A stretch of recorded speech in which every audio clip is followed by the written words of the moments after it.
Olá! Ainda existem muitos lugares em nosso planeta onde nenhum humano jamais pisou. Quem sabe que tipo de criaturas vivem nas profundezas escuras do oceano e nos túneis subterrâneos das frias montanhas escandinavas?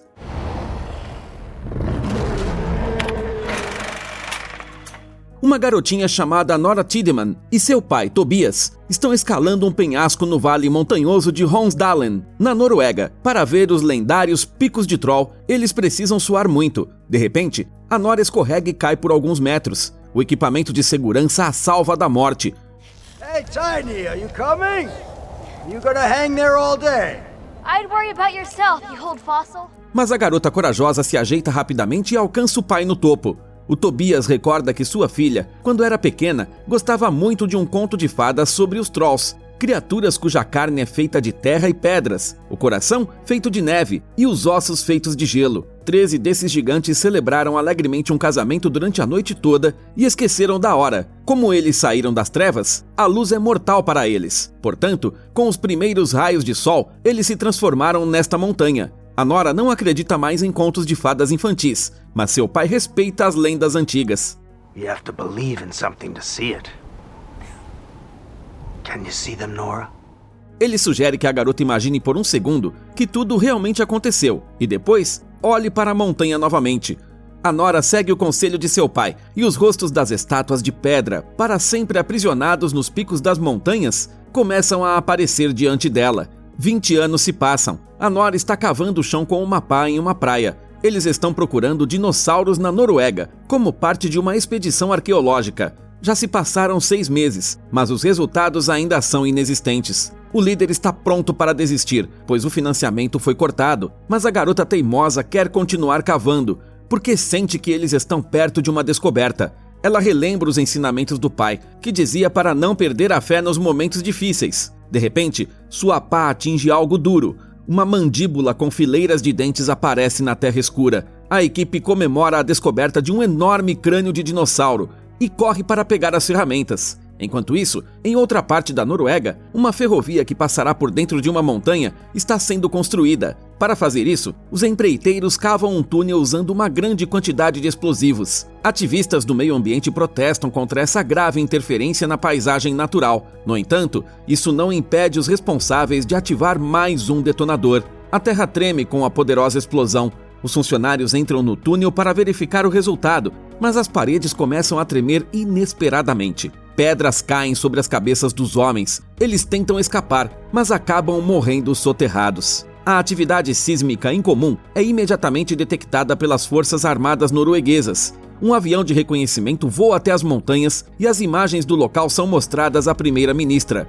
Além de uma enorme cratera no local do túnel, enormes depressões foram encontradas nas proximidades. Andreas, o assessor da ministra, diz que aquilo parecem pegadas. Ela ri e diz para ele não tirar conclusões precipitadas. Ela ordena que o caso seja mantido em absoluto sigilo, longe dos jornalistas, e que uma comissão de especialistas seja criada para investigar o ocorrido. Enquanto Nora e sua equipe de arqueólogos comemoram seu achado, um helicóptero militar aparece no horizonte. Os soldados convidam a garota para ir até Oslo, a capital do país, para ajudar em uma questão de segurança nacional. Com alta segurança, a Nora é levada para uma base secreta, onde é recebido pelo Andreas. Ela está extremamente desconfortável por ainda não ser informada sobre o que se trata. Para piorar, ela está com muita fome. O homem se desculpa e a leva para uma sala, onde estão praticamente todas as pessoas mais importantes da Noruega. Em choque, a Nora se senta à mesa, onde a discussão sobre as causas da recente catástrofe já começou.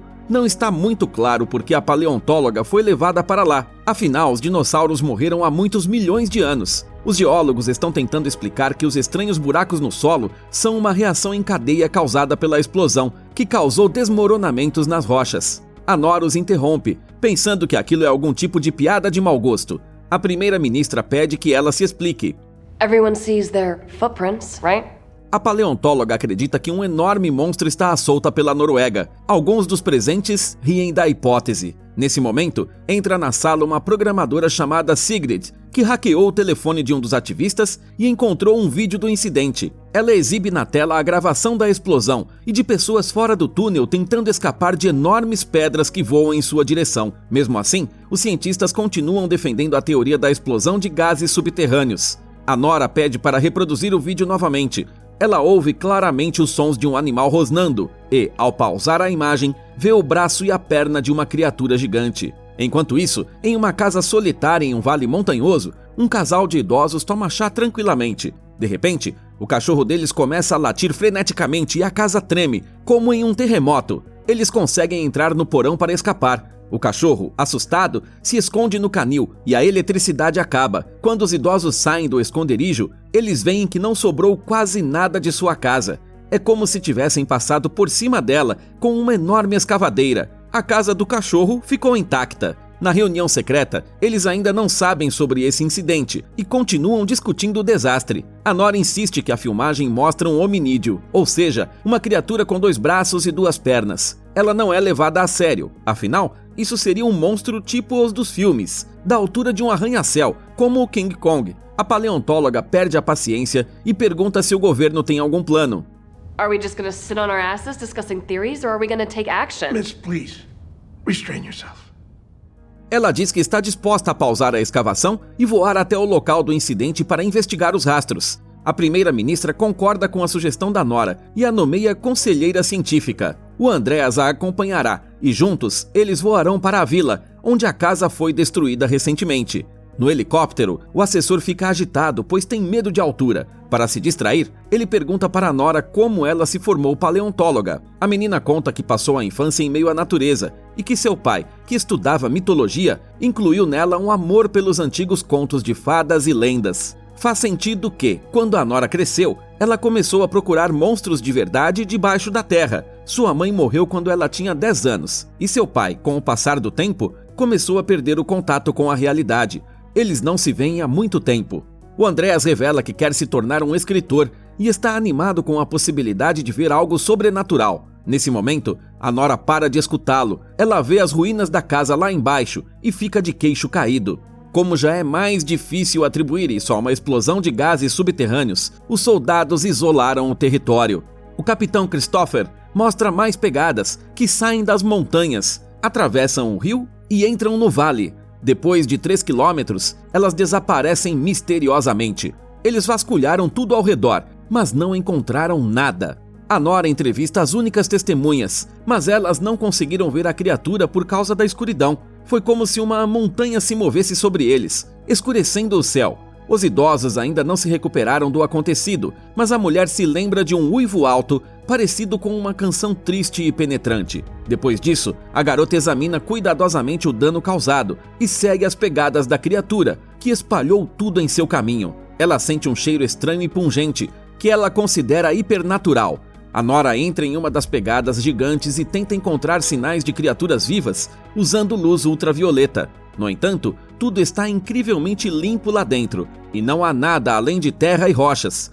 A Nora se escuta dizendo isso, e os ecos do passado a alcançam. What?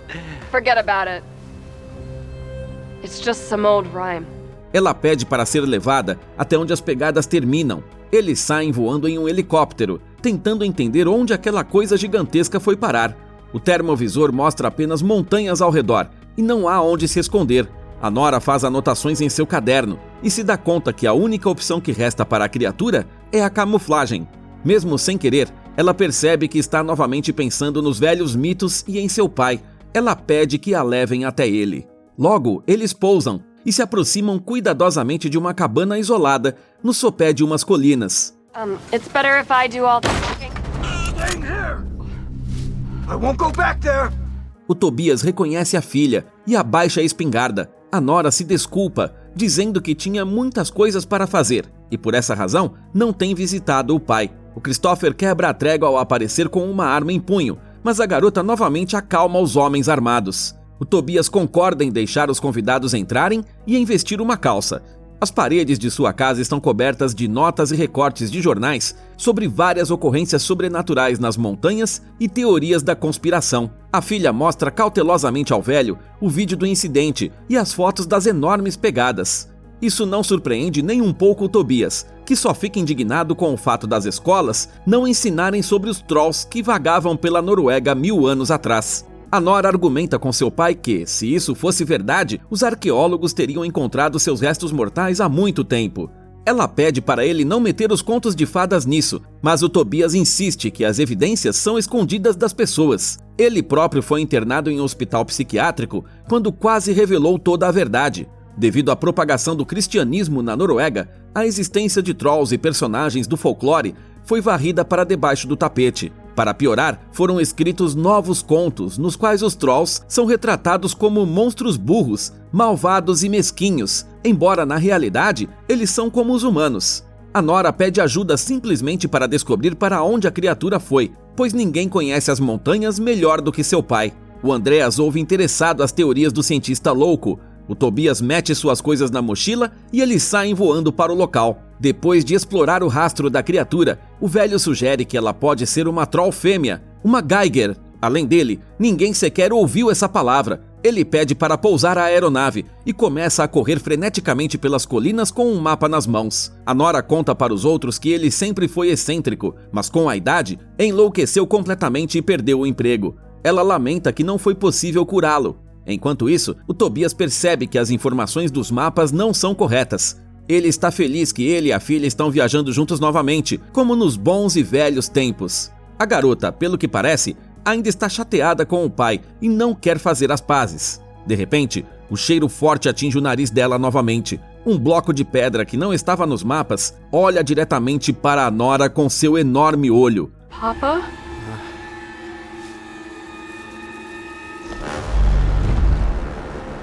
O troll se levanta com um rugido e a garota arrasta o pai em direção ao helicóptero. O Andreas e o Keith os ajudam a subir a bordo e eles fogem, em choque. O gigante barbudo rosna e agita sua poderosa cauda de modo hostil.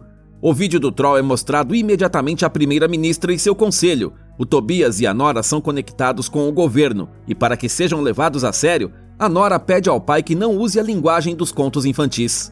O velho quebra todas as promessas na mesma hora e chama as coisas pelo nome. Ele também começa a criticar os ministros por construírem túneis nas montanhas e acaba sendo colocado para fora. A Nora continua usando termos como criatura desconhecida para não parecer maluca e pede mais tempo. Mas os militares não podem correr riscos e, para garantir a segurança de seu país, já estão se preparando para atacar o troll. Depois disso, a Nora discute com o pai mais uma vez e diz que não se deve tirar conclusões precipitadas e se basear somente em mitos. O resultado disso é que os oficiais não querem mais ouvi-los. A aventura acabou. A paleontóloga está prestes a voar de volta para seus dinossauros que, certamente, não se levantarão da terra, mas seu pai a impede. Ele diz que se sente como um troll, que acordou em um novo mundo que não o aceita e tenta destruí-lo. Se a Nora não quiser ter esse mesmo destino no futuro, ela deve ajudar a proteger a natureza e seus habitantes. Isso impressiona a garota e seus olhos voltam a ter o brilho que tinham sempre que ia escalar com o pai. O Andreas também está disposto a se juntar a eles. Eles tentam convencer o Christopher a levá-los com ele, mas o capitão resiste, pois isso seria contra as ordens. A Nora jura que seguirá suas instruções e o capitão cede. O Tobias diz que o cara não precisa se preocupar com as punições de seus superiores, porque o troll acabará facilmente com todos os militares antes do amanhecer. Na calada da noite, o exército inicia a operação, mas o troll não aparece. Enquanto esperam, o Tobias ouve as histórias do Andreas do seu livro sobre um monge assassino e depois vai até a filha. Juntos, eles relembram as lendas que Nora adorava ouvir quando criança, antes da morte de sua mãe. O pai amoroso conseguiu preencher um pouco o vazio que a Nora sentia após a difícil perda. Eles choram ao se lembrar da mãe, e isso os ajuda a se reconciliar. De repente, o já conhecido uivo soa à distância e uma batida forte anuncia o aparecimento do troll. Ele se aproxima da localização dos militares e se detém quando os vê. Os soldados abrem fogo com um lança-foguetes, ignorando os avisos do Tobias de que isso só vai irritar o gigante. Além disso, nenhuma arma pode destruir a criatura. O troll contra-ataca. Ele destrói facilmente tudo em seu caminho e a base perde o contato com o grupo. Todos tentam se esconder da morte iminente e a Nora e sua equipe se escondem atrás de uma árvore, onde também está um soldado ferido. O cara começa a rezar, mas isso não o impede de ser engolido vivo. O Tobias explica que os trolls sentem cheiro de sangue, mas se recusa a fugir com os outros. Em vez disso, ele decide se aproximar do troll e começa a acalmá-lo com conversas. Para a surpresa de todos, isso funciona. O grandalhão escuta as palavras do homem e para. Os soldados aproveitam o momento para abrir fogo mais uma vez com um tanque. A criatura vira para se defender e acidentalmente chuta o Tobias. A Nora não tem tempo de avisar o pai e o corpo do velho voa para o lado a uma grande velocidade depois do golpe do pé de pedra. O Troll esmaga facilmente a última máquina de guerra, como se fosse uma formiga, e se afasta pacificamente.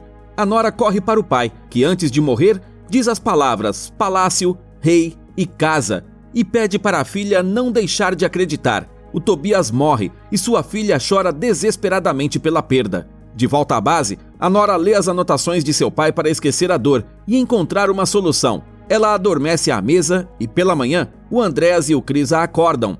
Eles relatam que o Troll foi rastreado por um drone e que estão se preparando para atacá-lo do ar. Nora, que viu a tentativa anterior, percebe que é pouco provável que isso funcione. Ela sugere estudar os contos de fadas mais detalhadamente, mas o capitão considera que essas ideias são por causa da dor da perda do pai. Porém, o Andreas fica do lado da garota e dá continuação à conversa. Juntos, eles tentam entender por que, nas lendas, os Trolls têm medo do sol, mas na vida real, eles viram o gigante caminhando em plena luz do dia. Além disso, o Tobias disse que os cristãos é que foram os culpados da destruição dessas criaturas. A Nora leu em algum lugar que os Trolls jogavam pedras nas igrejas porque odiavam o toque dos sinos. Eles entram em contato com os ministros e tentam convencê-los de que sinos devem ser usados. A Nora é novamente ridicularizada, mas o Chris apoia sua ideia e os militares decidem empregar o novo método. Além disso, é preciso agir com urgência, pois o Troll ainda está sendo mantido no mais absoluto sigilo, e as pessoas continuam vivendo suas vidas normalmente.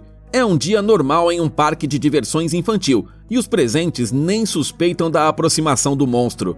De repente, a terra começa a tremer, e o gigante de pedra paira sobre a multidão. As pessoas ficam em pânico e correm para a saída, mas um garotinho ruivo fica parado em transe. No horizonte, surgem helicópteros que carregam sinos. A Nora e o Andreas estão em uma aeronave e percebem que o truque funcionou. O Troll uiva de dor e tenta tapar os ouvidos com as mãos. Ele não aguenta e joga uma barraca de sorvete em um helicóptero, derrubando-o.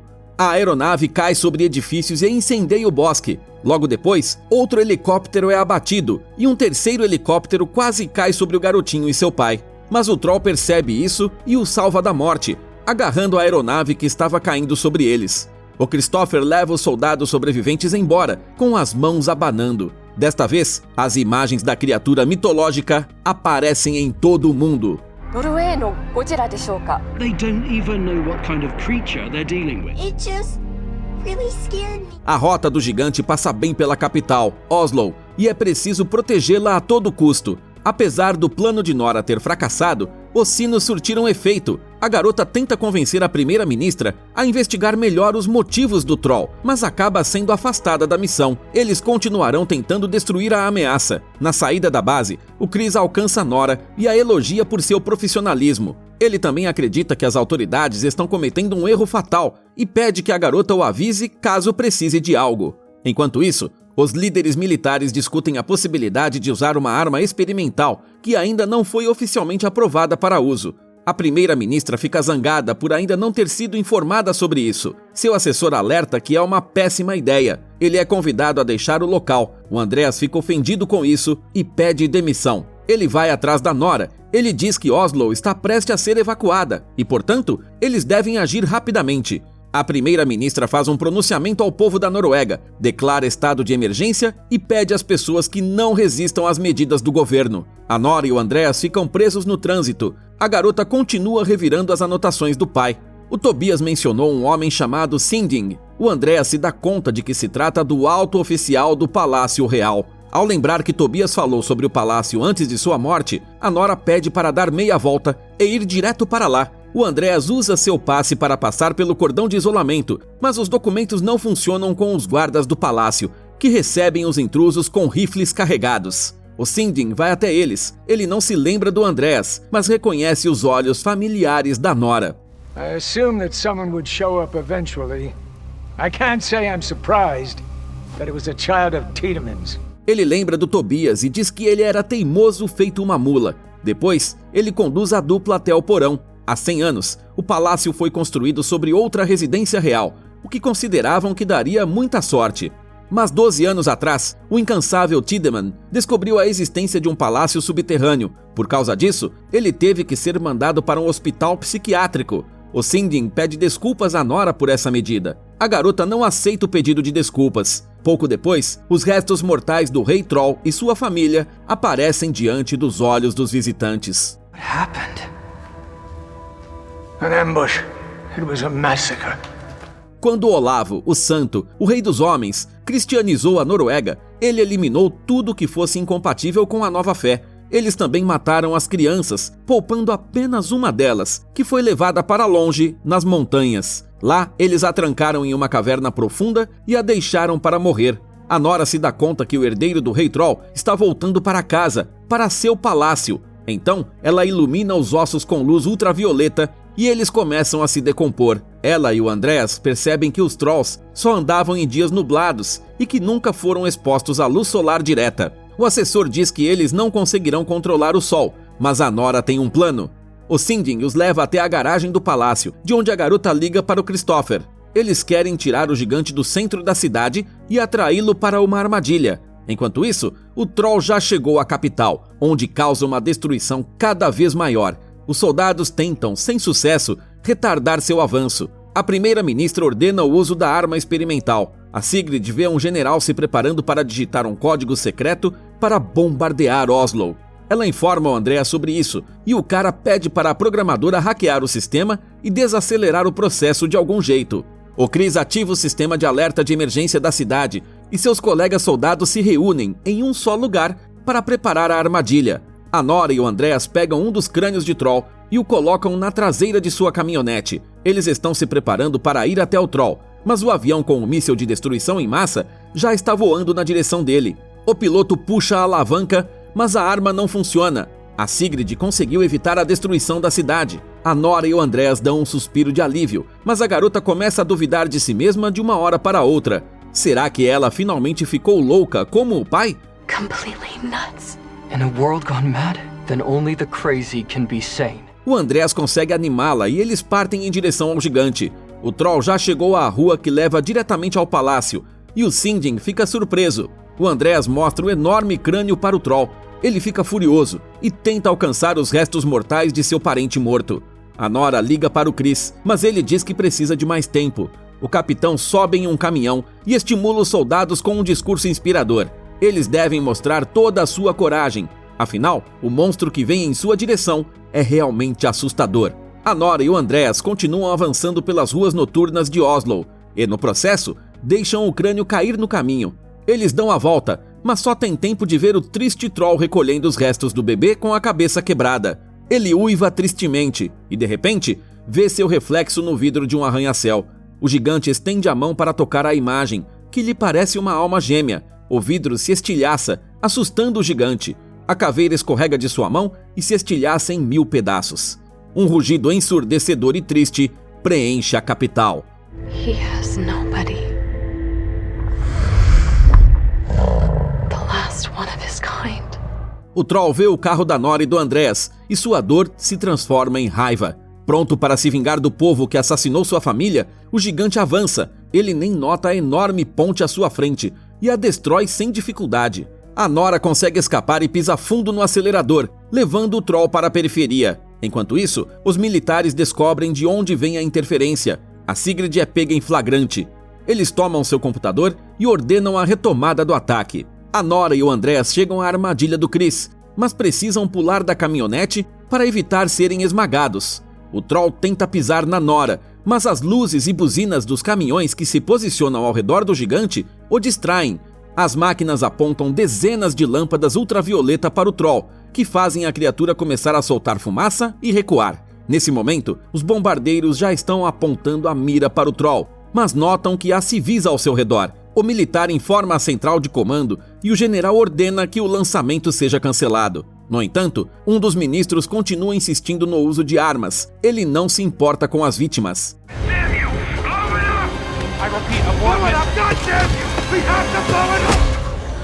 A Sigrid resolve o problema com as próprias mãos e nocauteia o idiota, depois de receber um aceno de aprovação do general. O piloto afasta o avião. Depois disso, todos assistem enquanto o Troll grita de dor e angústia. Os soldados comemoram a vitória, mas então a Nora percebe que, se o procedimento continuar, a criatura não sobreviverá. Isso é totalmente contrário ao que seu pai lhe ensinou. A garota corre para os interruptores. O Christopher impede os amigos que querem interferir. A Nora consegue apagar a luz e grita para o gigante ir para as montanhas e nunca mais voltar. O Troll a escuta e não ataca, mas chega o amanhecer e os raios de sol atingem o rosto do gigante. Em questão de segundos, seu corpo se decompõe e desmorona. O último de sua espécie cai na frente de Nora e seus olhos se transformam para sempre em uma pedra imóvel. Após um breve momento de silêncio, o Andreas brinca que eles deveriam chamar essa nova paisagem de Rochedo Tiedemann. A Nora sugere outra versão, Rocha Tobias. Quando a primeira-ministra chega, ela não sabe o que dizer e simplesmente expressa sua profunda gratidão à paleontóloga por seu trabalho. O Andreas a lembra que largou o emprego e que vai virar escritor. Ele se pergunta se podem haver outras criaturas escondidas nas cavernas subterrâneas sobre as quais ninguém sabe. A resposta vem em seguida. Uma pilha de pedras ganha vida nas profundezas das montanhas e um rugido formidável é ouvido. A música usada no trailer e nos créditos finais deste filme é a famosa composição Na Gruta do Rei da Montanha, do compositor norueguês Edvard Grieg. Além disso, alguns sons de gritos de soldados foram retirados do jogo de computador Command & Conquer. Como sempre, você encontra o nome do filme na descrição do vídeo. Conte para nós nos comentários. Quais criaturas dos contos de fadas de sua infância mais te davam medo? Não se esqueça de se inscrever no canal e deixar seu like para que histórias legais sejam publicadas o quanto antes.